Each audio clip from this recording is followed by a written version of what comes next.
অনেকগুলো সিরিয়াস কবিতার পরে আমার একটা ছোট্ট কবিতা, যার শীর্ষক হচ্ছে চড়ুই বেতি।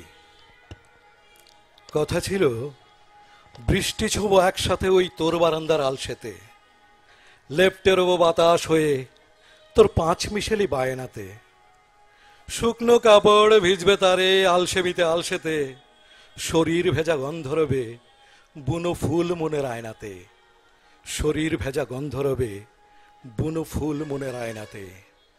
বলেছিলি ফেলে আসা আধার কালো মিটিয়ে দিবি ব্লটিং হয়ে, ঝাপসা আমার ঘরখানাতে জ্বালবি আলো সিলিং বে, দূর আকাশের রং নিয়ে তুই মাগবি গালে দুই হাতে, ছায়া হবি কঠিন ক্ষণে মন কেমনেরও সব রাতে, ছায়া হবি কঠিন ক্ষণে মন কেমনেরও সব রাতে।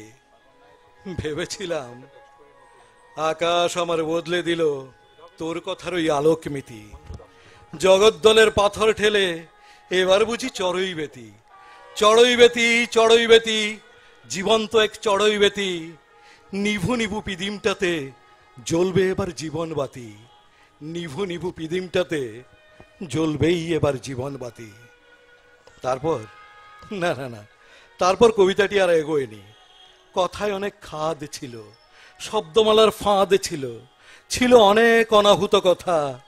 চড়ুই বেতি তাই একটি অসমাপ্ত কবিতা, চড়ুই বেতি একটি অসমাপ্ত কবিতা। ধন্যবাদ।